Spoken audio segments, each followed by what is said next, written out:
Pour nous, le développement, c'est la nourriture. Bon, on ne peut pas parler de la nourriture sans parler de l'agriculture. Bon, c'est une zone où ça fait très longtemps nous vivons qu'à l'agriculture. Mais traditionnellement avec les petits houles, bon, ce n'est pas suffisant. Et c'est une zone également où il y a une forte immigration. Et les raisons principales, c'est toujours la sécheresse. Car quand on regarde par exemple cette année la récolte, est 80% négatif dans beaucoup de villages. Donc si on n'a pas d'immigrés, ça sera très difficile à se nourrir.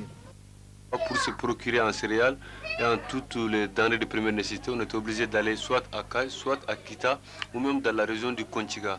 De se déplacer, d'aller jusqu'à Kay à 30 km d'ici pendant la période hivernale, c'est-à-dire que pendant ces saisons de pluie, c'est très difficile pour les gens.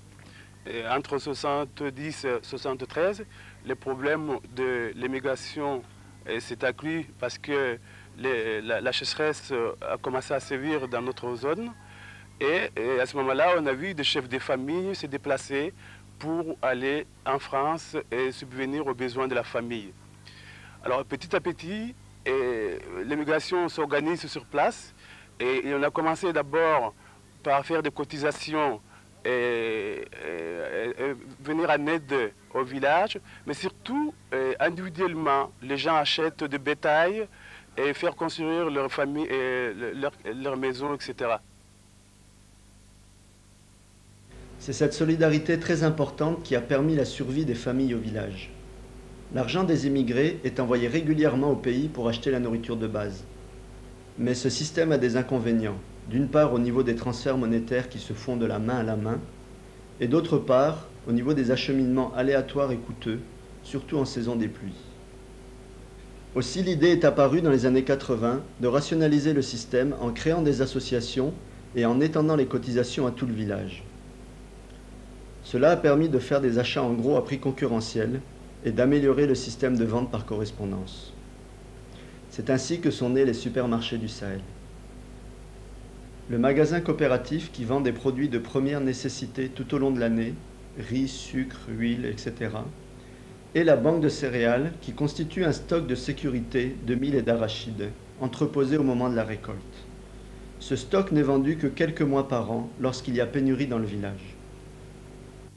Entre le village, on a pensé, on s'est mis d'accord pour cotiser un peu entre nous, chaque village.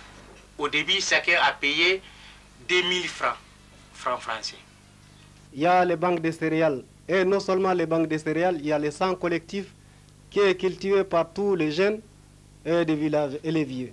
Tous ceux qui ont opté pour travailler, ils vont cultiver là-dedans. Et les récoltes, on les mettra ici et on les vend à bas prix à n'importe qui du village qui en ait besoin. Voilà. C'est en 1988 que nous avons construit ces magasins avec la participation des immigrés en France qui sont envoyés d'argent pour acheter les zinc en tout ce qui concerne les matériaux de construction et les main-d'œuvre qualifiés. Mais le façonnement des briques, c'est les villageois qui sont façonner ça, et puis les travaux pratiques.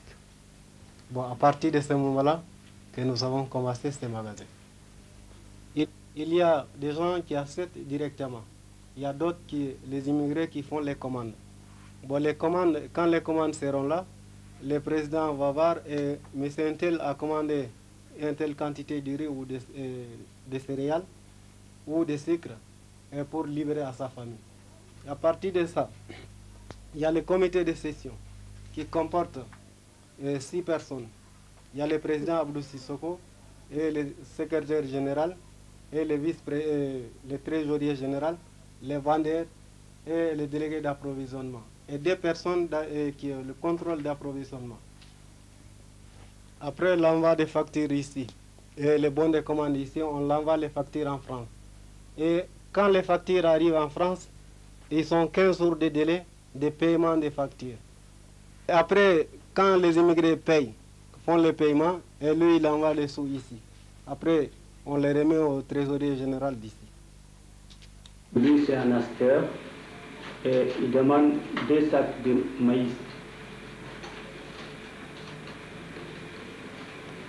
Il est en train de remplir le bon correspondant 2 sacs de maïs avec le prix indiqué sur le bon et la date.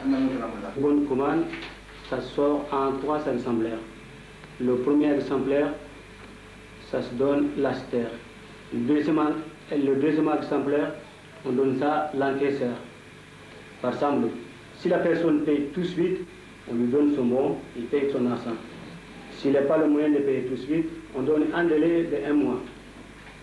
Voilà. Une fois qu'il paye, lui, il remet le deuxième bon comme quoi que c'est payé. Il y a l'encaisseur qui donne l'argent au caissier. C'est le caissier qui garde tout l'argent du magasin et jusqu'à temps que ça arrivera à une certaine somme. C'est-à-dire qu'il arrive 10 000 ou 20 000, alors le caissier il écrit une lettre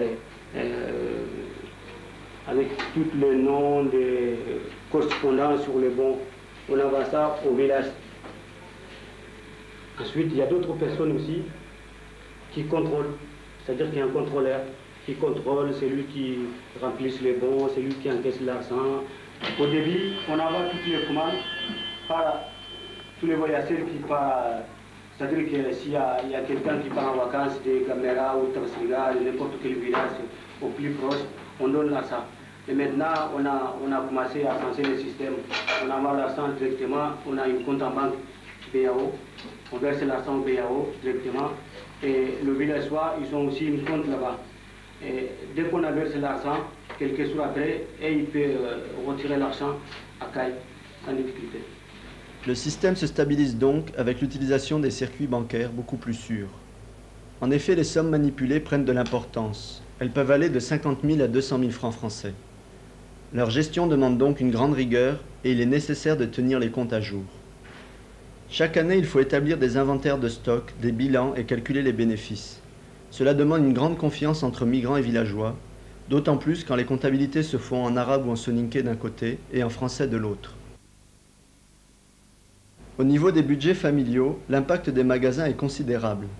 On a calculé que le prix du sac de mil était 2 fois moins cher au magasin que chez le commerçant traditionnel, soit près de 2 000 francs d'économie pour une famille pendant les 4 mois de la soudure.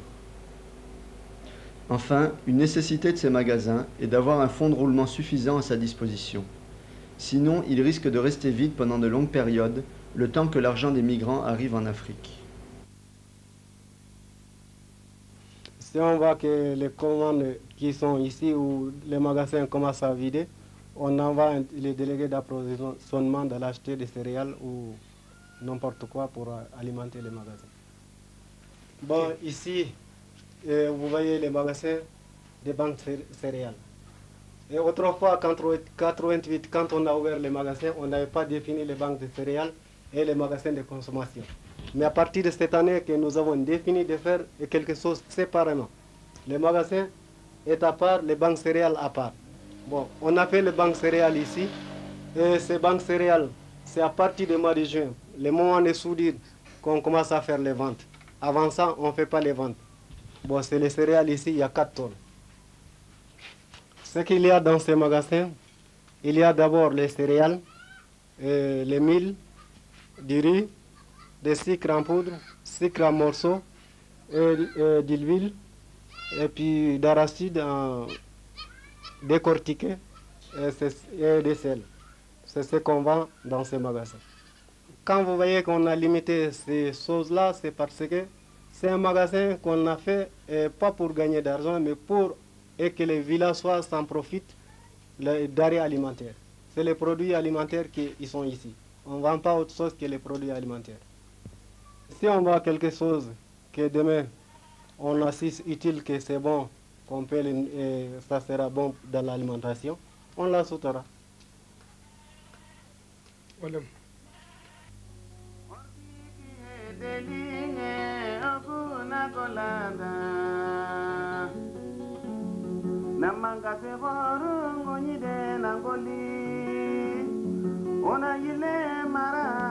Ona tiga mara, ordi kenda kesu koyo ya. Jombo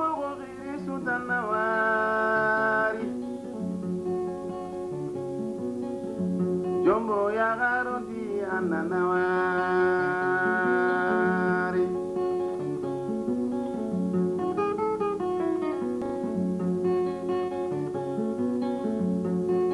Andanya soni kandebu tananawari golenga.